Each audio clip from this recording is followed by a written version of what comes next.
जय हिंद, जय महाराष्ट्र। श्री धर्मेंद्र यादव जी, धर्मेंद्र यादव जी।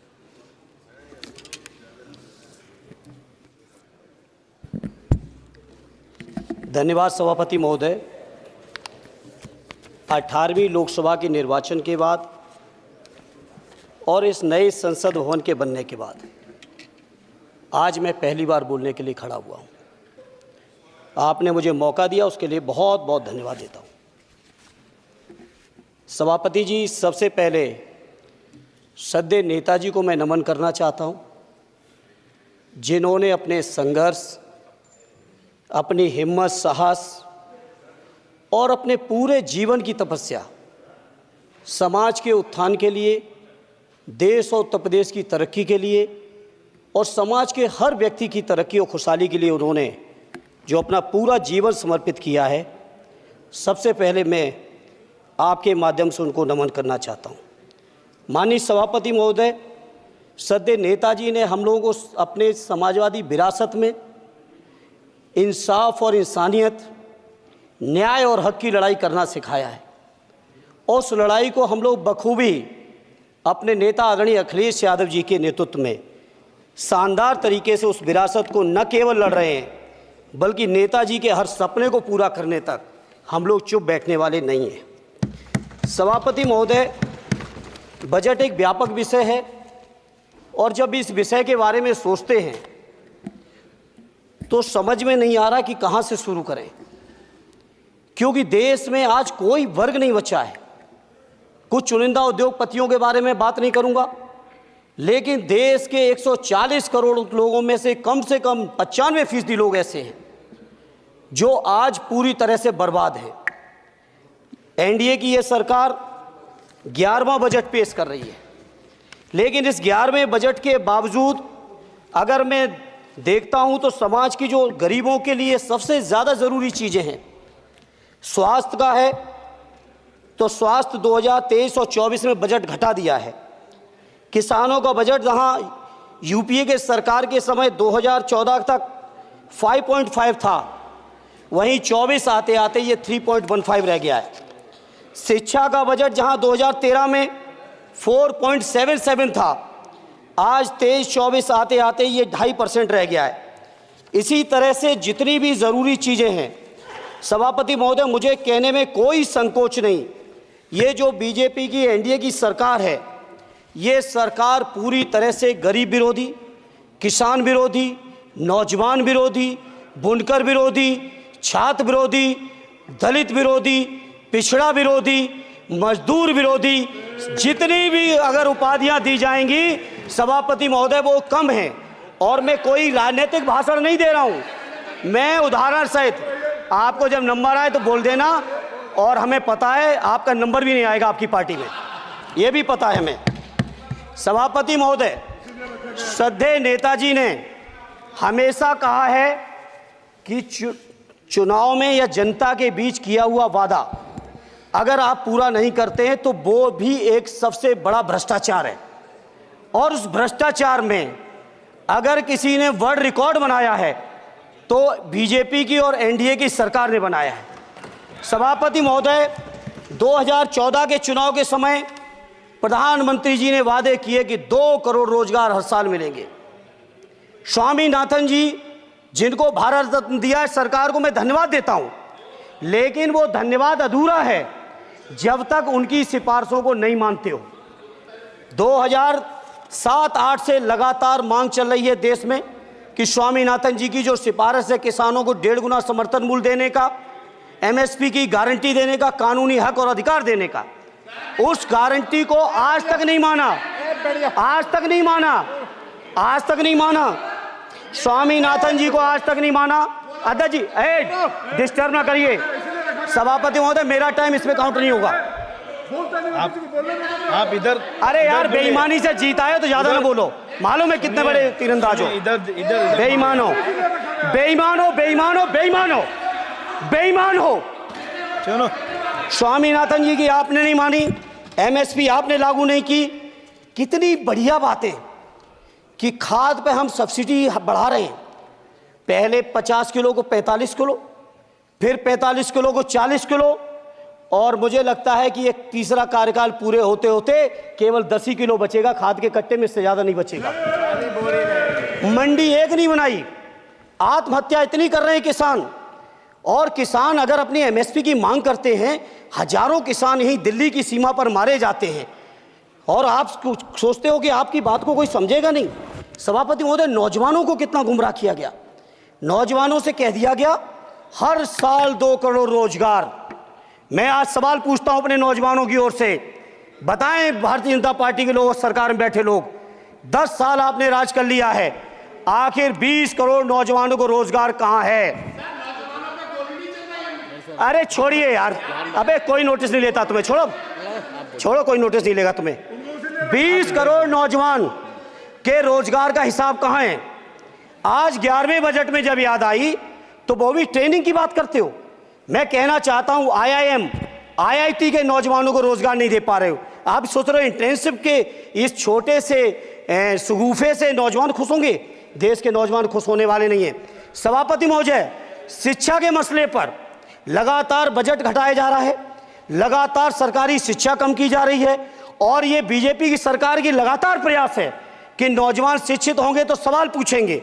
देश की JNU से लेके BHU से लेके MU से लेके जितने बड़े संस्थान हैं, सारे संस्थानों को बर्बाद कर दिया है। एक भी दलित, एक भी पिछड़े, कहीं आपका वाइस चांसलर नहीं है। लगातार जितने भी आपके professor, associate professor, assistant professor की नियुक्तियों में RSS का जब तक कोई फंडामेंटल कोर्स नहीं करेगा, बेसिक कोर्स, तब तक उसकी नियुक्ति नहीं होगी। आप क्या सोच रहे हो देश नहीं देख रहा है नौजवान? UGC का बजट लगातार कम किया जा रहा है। मेरा खुला आरोप है इस सरकार पर कि ये सरकार शिक्षा को प्राइवेट करके, शिक्षा को मुट्ठी भर उद्योगपतियों के हाथों में देके, शिक्षा को चुनिंदा लोगों के हाथ में देके, देश के 140 करोड़, जिसमें मैं समझता हूं 90% लोग गरीब हैं, उन गरीबों के हाथों से शिक्षा को छीनने का ये जो आपकी सरकार षड्यंत्र कर रही है, इसके लिए हम लोग इस मौके पे विरोध करते हैं। लगातार फीस बढ़ा रहे हैं, शिक्षकों की कमी है, रोजगार आप दे नहीं पा रहे हो, सामाजिक असमानता। सभापति महोदय, 2014 में जिस समय सरकार बनी थी NDA की, उस समय देश की जितने भी जो आर्थिक चीजें थी, जो वेल्थ थी, उसमें पिछड़ों की हैसियत 17% थी, 17%, और आज 10 साल की NDA की सरकार के बाद पिछड़ों की आर्थिक हैसियत हो गई है केवल 9%। मैं कहना चाहता हूं चुनौती के साथ, वित्त मंत्री अपने जवाब में बता दें, अनुसूचित जनजाति का एक भी व्यक्ति देश में अरबपति हो तो बता दूं, एक भी अरबपति हो तो बता दूं, एक भी दलित को अरबपति आपने बना दिया हो तो बता दो, एक भी पिछड़े को बना दिया हो तो बता दो। आप जवाब में दे देना, आप डेटा दे देना, आप डेटा दे देना, हमारी दबाव नहीं रुकेगी। सभापति महोदय, जब बीजेपी की सरकार, जब बीजेपी के लोग विपक्ष में रहे तो OPS की बातें किए। 10 साल से आप सत्ता चला रहे हो, 11वां बजट पेश कर रहे हो, पूरा देश आज OPS के लिए, सरकारी कर्मचारी परेशान है, कहीं OPS की चर्चा नहीं है, पुरानी पेंशन की कोई चर्चा नहीं है। सभापति महोदय, पुरानी पेंशन तो पुरानी पेंशन, हम मांग करते हैं, बहुत बड़े राष्ट्रभक्त आप बनते हो, मैं मांग करता हूं देश के पैरामिलिट्री फोर्सेस को आप पुरानी पेंशन दीजिए। मैं मांग करता हूं, आप राष्ट्रभक्त हैं ना, सीमा पे जो सुरक्षा कर रहे हैं, जो शहादत झेल रहे हैं, मेरी मांग है कि आप उनकी OPS दीजिए। वो आप OPS नहीं दे पाओगे। इसी तरह से सभापति महोदय, देश के अंदर बहुत से ऐसे संविदा कर्मचारी, एक से एक बढ़िया फार्मूला, अब कानूनन मंडल आयोग लागू हो गया तो कैसे पिछड़े और दलितों को रोकें? तो संविदा कर्मी की प्राइवेट कंपनी, प्राइवेट आपने आउटसोर्सिंग कर दी। आउटसोर्सिंग के कारण से देश के सारे दलित, सारे पिछड़े, सारे आदिवासी आपकी सेवाओं से बाहर हो गए, उनके पास कोई कानूनी हक नहीं।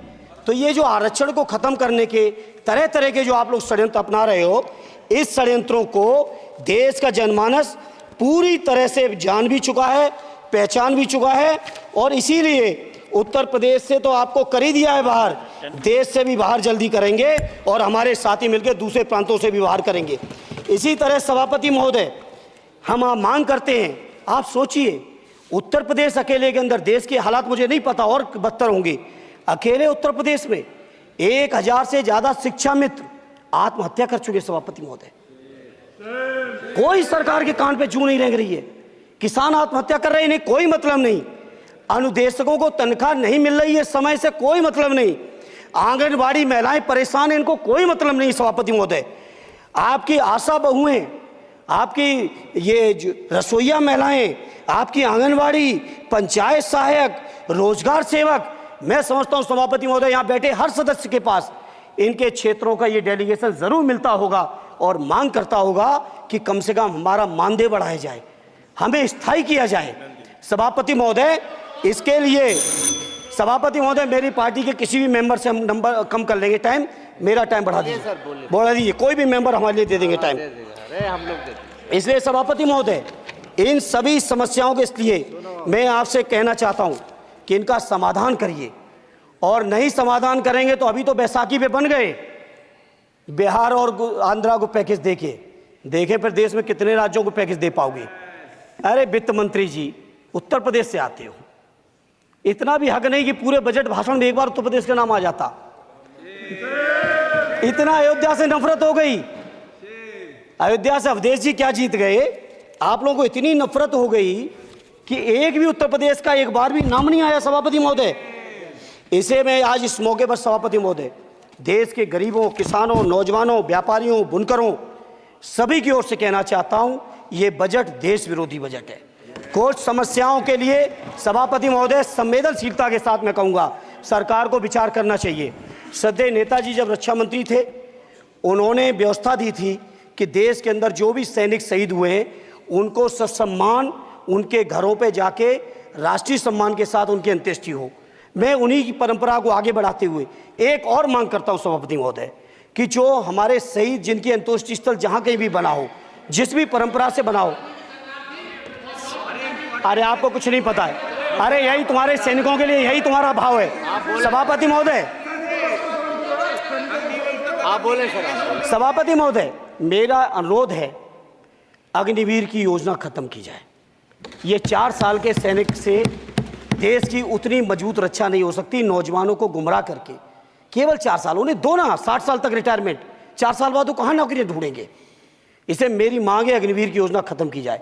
साथ ही साथ मेरी एक मांग और है कि जो शहीदों की शहादत स्थल है उसको शहीद स्थल के तौर पर डेवलप करने के लिए केंद्र सरकार को अतिरिक्त बजट देना चाहिए।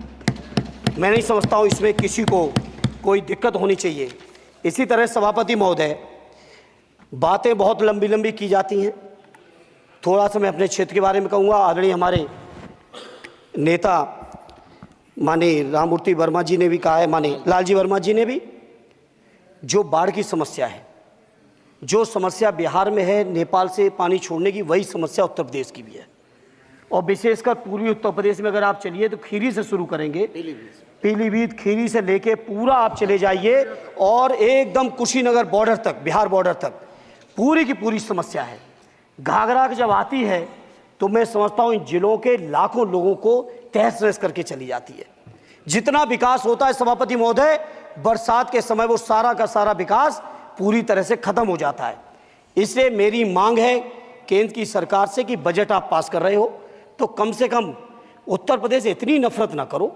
2 बार तो उत्तर प्रदेश की दम पे ही बैठे थे, और तब भी ये वित्त मंत्री जी हंस रहे हैं, इनके यहाँ भी आता है बाढ़ तो जाती होगी, महाराज बसता तो नहीं होगा, कुशीनगर बसता नहीं होगा, आपका मऊ बसता नहीं है, आजमगढ़ बसता नहीं, अम्बेडकर नगर बसता नहीं, बहराइच बसता नहीं, खीरी बसता नहीं, श्रावस्ती बसता नहीं, पीलीभीत बसता नहीं, बलिया बसता नहीं है, कुशीनगर बसता नहीं है, गोरखपुर बसता नहीं है। इतने जिले तो हमारे उत्तर प्रदेश के प्रभावित हैं। तो बिहार की तरह से एक विशेष पैकेज हमारे उत्तर प्रदेश के लिए भी दे दो। कम से कम इतना तो कहने की हिम्मत रखो, केवल चीखने के लिए बैठे हैं सब के सब। सभापति महोदय, दूसरा एक मैं बात, हमसे पूर्व जो सांसद रहे हमारे आजमगढ़ के, बड़ी लंबी लंबी बातें की, गोरखपुर से आजमगढ़ होते हुए बनारस तक का हमने रेलवे लाइन स्वीकृत करा दिया। सभापति महोदय, मैंने जब पता किया अधिकारियों से तो सच्चाई ये है कि अभी उस पर एक भी पैसे का बजट का आवंटन नहीं है, नहीं है बजट का आवंटन। हाँ, आज आप ही ने तो पेश किया बजट, आप ही तो साइन किए हो, निर्मला जी ने तो किया नहीं होगा, आप ही ने किया होगा। तो सभापति महोदय उस पर बजट भी आए, उस पर बजट भी आना चाहिए।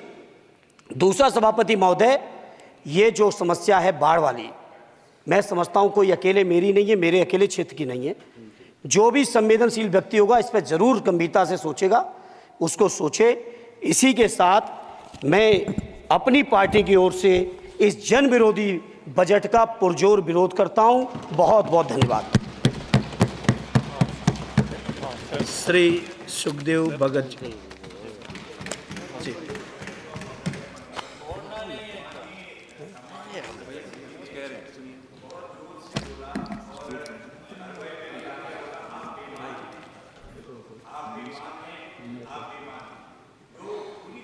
असंसदीय है मान्यवर, मेरा निवेदन रहेगा, वैसे तो भाषा शैली हमें सभी को ठीक करनी चाहिए, लेकिन ये अगर कहीं ये शब्द आ गया हो, अगर कहीं ये शब्द कार्रवाई में आ गया हो तो मान्यवर निवेदन है उसे हटा दिया जाना चाहिए। देख लेंगे।